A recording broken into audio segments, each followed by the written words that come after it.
ধরেন আমরা আপনাদেরকে বলি না মাঝে মধ্যে যে কাজে অনেক প্যারা, হোটেল লাইনের কাজে, হোটেল লাইনে যে কাজগুলো অনেক প্যারা আছে, আবার অনেক শান্তি আছে। এখন আপনাদেরকে বলি প্যারা কোথায় আর হলো শান্তিটা কোথায়। শান্তিটা হচ্ছে এখানে, এই দেখেন আমরা হচ্ছে আজকে 4-5 দিন অবধি কোনো কাজ নেই, এই যে পেপার নিয়ে ঘুরি, এগুলো হচ্ছে রুমে রুমে দিয়ে আসি। আর এই পেপারগুলো হচ্ছে আর কি হোটেল লোকেশন, এটার মধ্যে হোটেল লোকেশন আছে। এখন হচ্ছে বিভিন্ন কান্ট্রি থেকে আমাদের মুরব্বী হাজিগণ আসবো না, গেস্টরা আসবে, ওরা হচ্ছে দেখা যাচ্ছে যে অনেকে ফদগার চিনবে না, না কোথায় ব্রেকফাস্ট হয়, কোথায় ডিনার হয়, কয়টার দিকে, কয়টা বাজে ডিনার, ব্রেকফাস্ট বা হচ্ছে লাঞ্চ, এগুলো না জানার কারণে এই পেপারের মধ্যে সবগুলো দেওয়া আছে। ওদের ল্যাঙ্গুয়েজ আরবি, ইংলিশ, ওদের যে যে দেশে আছে ওরা করতে পারবো। আরও সুবিধার জন্য স্ক্যান করার একটা অপশন আছে, এখানে স্ক্যান করে এরা বুঝে নেবে এদের ল্যাঙ্গুয়েজে। সো আমরা হচ্ছে এখন খুবই শান্তির কাজ করতেছি, তাই না? মানে কাগজগুলো শুধু রুম রুমে দিয়ে দিতেছি, সারাদিন বসে থাকতেছি, আবার 2-4টা কাজ আসতেছে, কাজ করতেছি, এটাই। এ হচ্ছে ভালোর ব্যাপারটা, মানে যেটা হচ্ছে ভালোর ব্যাপার, যেটা আর কি, যেটা ফেরা নাই। আর যখন কাজ আসবে তখন হচ্ছে ধরেন 10টা মানুষ মিললে কাজ করবেন, একটু ইমিডিয়েটলি কাজ করা লাগে, মানে আর্লি, এখনই করতে হবে, এখনই শেষ করতে হবে, এখনই কাজ আসছে, এখনই শেষ করতে হবে, এখনই এটাকে ফিনিশিং দিয়ে কমপ্লিট করতে হবে। তো তখন হয়তো একটু প্যারা হয় আর কি। আবার মাঝে মধ্যে যদি ভুল হয়, ওটা আবার সলভ করতে অনেকটাই সমস্যা হয়। দ্যাটস ইট, এটাই। আর হোটেল লাইনের মতো ভাই আমার মনে হয় বিদেশে আর কোনো কাজ এত প্রফেশনাল নেই। একবার সরকারি চাকরি আপনি দেশে যেহেতু করবেন, ওখান থেকে ভালো ভালো প্রতিষ্ঠানে এখানে এই হোটেল লাইনের কাজগুলো আপনি নিম্ন স্তরে একটা ডিপার্টমেন্টে কাজ করেন, বাংলাদেশে যেটা হাই কোয়ালিটি সরকারি চাকরি, ওটার সাথেও আপনি কম্পেয়ার করতে পারবেন না। আমি এটা চ্যালেঞ্জ করে বলে গেলাম আজকে। সৌদি আরব বা বিশ্বের যে কোনো জায়গায়, আমি জানি না অন্য অন্য হোটেলে কেমন, তবে সৌদি আরব মক্কা যে হোটেলগুলোতে, এই হোটেলগুলোতে আপনি বাংলাদেশের মানে সবচেয়ে হাই কোয়ালিটি সরকারি চাকরি যারা, 50,000 60,000 টাকা স্যালারি, ওরা হচ্ছে বাংলাদেশে এই হোটেলের সর্বনিম্ন স্তরে ডিপার্টমেন্ট যে যারা কাজ করে, ওদের সমান হবে না। যেমন স্যালারি কথাটা আমি বাদ দিলাম, স্যালারি, কারণ বাংলাদেশের এই দেশে তো সেম না কারেন্সি, সেজন্য হচ্ছে এই দেশে একটু বেশি হবেই, বিদেশি মানুষের স্যালারি বেশি হবেই, স্বাভাবিক। তারপরেও হচ্ছে ভালো দিকটা আসেন কোথায়, মান্থলি আপনার উইকলি 1 ডে অফ থাকে, মান্থলি 4 ডে আপনার 4 ডে হচ্ছে ডে অফ পাওয়া যায় মান্থলি। আর হচ্ছে উইকলি হচ্ছে আপনার 1 ডে। তারপরে হচ্ছে আপনার time to time duty, second হচ্ছে টাইম টু টাইম ডিউটি, আপনার 9টার দিকে আসবেন, 6টার দিকে শেষ। একটা হোটেলের মধ্যে প্রতিদিন আপনার 4 শিফট 3 শিফট, এক এক হোটেলে এক এক ডিপার্টমেন্টে এক এক সিস্টেমে হয়।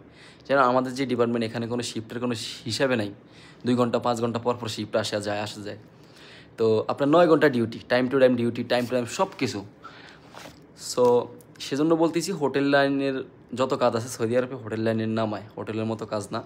হোটেলের কাজ অনেক মজার কাজ, অনেক শান্তির কাজ। আপনারা যারা হোটেলে কাজ করেন তারাই জানেন হোটেলের কাজ আসলে কেমন। হোটেলের কাজ করতে অনেক ভালো লাগে আসলে, সত্যি। তারপরে হচ্ছে খাওয়া দাওয়া থেকে শুরু করে টাইম টু টাইম 3 বেলা খাবার দিবে। সকালে আসবেন, আপনি যে শিফটে আসবেন, ফার্স্ট এসে আপনি ব্রেকফাস্ট করবেন, যদি মর্নিং শিফটে ডিউটি হয় ব্রেকফাস্ট করবেন। তারপরে ডিউটি স্টার্ট হওয়ার পর 12টা থেকে 3টা পর্যন্ত খাবার স্টার্ট হবে, দুপুরের দুপুরের লাঞ্চ শুরু হবে আর কি। 12টা থেকে বিকাল 3টা পর্যন্ত দুপুরের লাঞ্চ। তারপরে আবার বিকাল 5টা থেকে রাত 9টা পর্যন্ত রাতের ডিনার চলবে। বুঝতে পারছেন? এর মধ্যে আপনার খাবার 3 বেলা খাবার হোটেলে। তারপরে হচ্ছে আপনার ইউনিফর্মগুলো, এই যে আমরা যে ইউনিফর্ম পরে আসি, এগুলো ডিউটি শেষ, আমরা ওখানে লন্ড্রি আছে, লন্ড্রির ওয়াশিংয়ের এখানে রেখে যাব খুলে। এখানে নাম্বার লাগানো আছে ভিতরে, আমাদের প্রত্যেকটা লোকের নাম্বার দেওয়া আছে। এই আমরা ওয়াশে দিয়ে আসবো, ওরা ওয়াশ করে সকালে হ্যাঙ্গারের মধ্যে টাঙায় রাখবে। আমরা যখন সকালে আবার কাম ব্যাক করবো হোটেলে, তখন আমাদের ইউনিফর্ম পরে আসবো, আমাদের শার্ট প্যান্ট যে যা পরে আসে ওগুলো পরে, ওগুলো আমাদের একটা লকার আছে, লকারে রাইখা এই ইউনিফর্মগুলো চেঞ্জ করে নিয়ে যাবো। তাহলে দেখেন এর থেকে শান্তির কাজ আর কী আসে বলেন? এই পোশাক আশাকগুলো পর্যন্ত ধুয়ে দেওয়া লাগে। আর অথচ দেখেন বিদেশে যারা কাজ করতেছে, আমাদের দেশের বাইরে অনেক জায়গায় অনেক জায়গায় কাজ করতেছে, কত রোদের মধ্যে। বিশ্বাস করুন, আজকে আমি আপনাকে একটা কথা বলি, আমি মানে বাসা থেকে বের হইলে আমার একদম মেইন রাস্তার সাথে আমার বাসা। আমি যদি বাসা থেকে নিচে নামি, নিচের তলা নামলে হচ্ছে রোডে গেলে আমার ট্যাক্সি আমাকে নিয়ে চলে আসে হেরামে। তো আমি বাসা থেকে নাই বা ট্যাক্সির সামনে গেলে যে রোদটা আমি পাই, মানে আমার সহ্য হয় না, বিশ্বাস করবেন। শরীরে চামড়া লাগছে, পুইরা যায়, এমন মনে হয় আমার কাছে।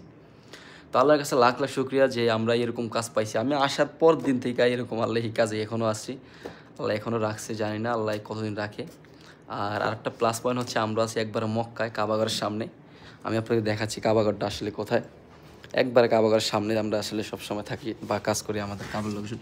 এই দেখেন হ্যারাম ভিউ, আমি সামনের ক্যামেরা দিয়ে ফ্রন্ট ক্যামেরা দেখাচ্ছি তো সেজন্য হচ্ছে আপনাদের কেমন দেখা যাচ্ছে।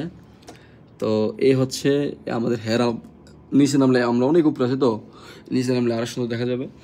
আর আর অন্য অন্য হোটেল থেকে আরও একদম কাবা ভিউ দেখা যায়। আমাদের হোটেল থেকে আমরা কাবা ভিউ দেখা যাচ্ছে না, তবে সব ভিউ মানে হেরাম ভিউ দেখা যায় আর কি, city view, Haram view, Mecca city view সবগুলো দেখা যায়। এই ছিল আজকের ভিডিও। যারা আমার ইউটিউব থেকে দেখতেছেন অবশ্যই সাবস্ক্রাইব করবেন, আর যারা ফেসবুক থেকে দেখতেছেন অবশ্যই লাইক করে আমার সাথে থাকুন। এরকম হোটেলে কাজ করার জন্য নতুন নতুন আপডেট আমি আপনাদেরকে দিয়ে যাবো ইনশাল্লাহ। এরকম হোটেলে কাজ করার জন্য কখন লোক নিবে, কখন কাফেলা করে নিবে, কখন ক্যাজুয়াল লোক নিবে, কখন কাজের ভিড় পড়তেছে, কখন সিভি নিতেছে, আমি আপনাদেরকে প্রতিনিয়ত আপডেট দিয়ে যাব এই চ্যানেল থেকে, এই আইডি থেকে। আপনারা চাইলে আমার ফেসকে ফলো দিয়ে আমার চ্যানেলকে সাবস্ক্রাইব করে রাখতে পারেন। Thank you so much.